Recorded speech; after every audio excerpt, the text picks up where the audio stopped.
Welcome to OSM, Operation Safe Mode, peace be with you. As we begin the Advent season, we know the priestly vestments will change to the color of purple as a preparation for the birth of Christ. Of course, the third week we use the rose-colored vestments. So green and red will not be used, and I have these beautiful liturgical masks that now are a part of my Christmas decoration. I want to thank the many different people who made different masks for us, but mostly Ruth Chakila, who made these very special ones for Father Roniel, myself, and Deacon Jeff, and the sacristans. Well, today what I'd like to do is fulfill a promise from the two OSM mailbags ago when my sister Claire asked, when are we going to get back to the OSM Pop Quiz? Well, Claire, here we are, the Advent season, as I promised. Our first question. Our question is, who is Saint Nicholas known as a patron saint for? Who is Saint Nicholas known as a patron saint for?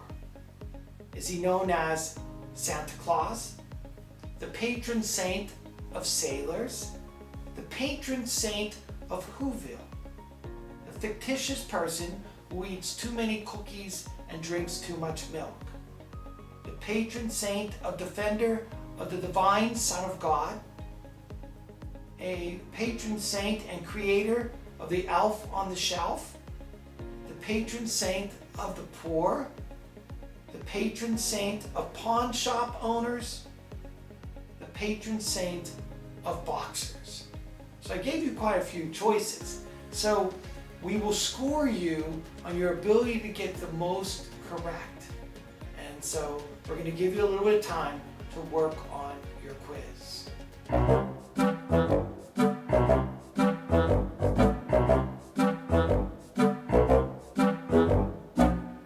Okay, pencils down, everyone. I know that you're anxious to see which ones you got correct. So what we will do is we will go over the most correct choices, and then we'll talk about those for which perhaps maybe you chose. They're kind of on the edge of who St. Nicholas is. So let us look at our choices. If you picked St. Nicholas as a patron saint of sailors, you were correct. If you picked St. Nicholas as a patron saint of Whoville, you're absolutely wrong. If you pick St. Nicholas as a patron saint, a defender of the divine Son of God, you are correct. If you picked St. Nicholas as the creator of Elf on the Shelf, you're wrong. If you picked St. Nicholas as a patron saint of the poor, or pawn shop owners, or of boxers, you are correct. Yes, the boxer one I made up, but I'll share that with you in a minute. If you recall back to the last time we had an OSM quiz, I asked you to choose which of the three creeds of the Catholic Church were correct. The wrong answer, of course, was Apollo Creed. But one of those creeds was the Nicene Creed. And at that time I told you the story about St. Nicholas. The Nicene Creed comes from the Council of Nicaea, when all the bishops in the time of St. Nicholas of Myra gathered together to talk about Jesus as the true divine Son of God. Many people did not believe that Jesus was a divine person, that he was simply just a human person. And this is where St. Nicholas made himself known as the defender of the divine Son of God, as well as the patron saint of boxers.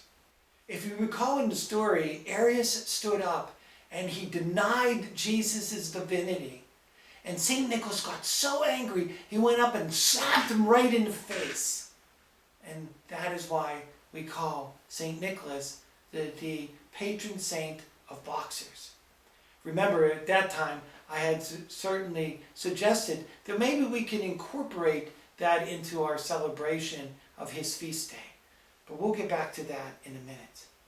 He's the patron saint of the poor and pawn shop owners because of the wonderful story of Nicholas as a young boy who knew of 3 young girls who belonged to a very poor family. And none of them could get married because they had no money for a dowry. So he tossed coins in the window of the home. And surprisingly, they used the coins to pay for the oldest daughter's dowry. He was so happy for the family that he did it 2 more times. And therefore he was known for his great charity for the poor. Also, pawn shop owners, because he literally pawned his own money so that something greater could come for others. St. Nicholas is also the patron of sailors. One time a ship was sailing in the stormy seas and they became very afraid and they started to call out for prayers. And when their prayers were being asked for, they saw this figure come into their boat and he helped them get to shore. And as they got out of the boat, the storm calmed and they found themselves at the church of St. Nicholas. When they went inside to say a prayer of thanksgiving, there was a statue there, and all of them recognized immediately that it was good old St. Nick who helped them through the storm. Now, we know that St. Nicholas is also caught up into the story of Santa Claus, or the fictitious person who eats too many cookies and drinks too much milk. But there is some credibility of Nicholas being that jolly old soul, because St. Nicholas, on his feast day, many people put their stockings out and their shoes to receive a gift from St. Nicholas. We know that the stockings hang over the fireplace, and we know that sometimes they're stuffed with different simple gifts like candies and fruits on Christmas. That is how St. Nicholas ended up becoming a part of the fictitious person of Santa Claus. So if you chose St. Nicholas as the patron, or known as Santa Claus, or the fictitious person who eats too much cookies and milk, then you would get about a half a credit for those. So good work. But if you picked St. Nicholas to be the one who's the patron saint of Whoville, or the creator of Elf on the Shelf, you're absolutely, completely, totally wrong. Some years ago, because St. Nicholas was lost in the whole concept of Santa Claus, and Santa Claus and the coming of the reindeers on the roof and the presents for children who were good while elves looked in the window, began to overshadow the birth of Christ. A creation of a beautiful statue was made. It's called the Kneeling Santa Claus. I have my kneeling Santa Claus here. He kneels before the baby Jesus. It is a way to connect Santa for children and his generosity to the greatest gift of generosity, Jesus himself. There's also a book that explains the story, and I would encourage you to buy one online.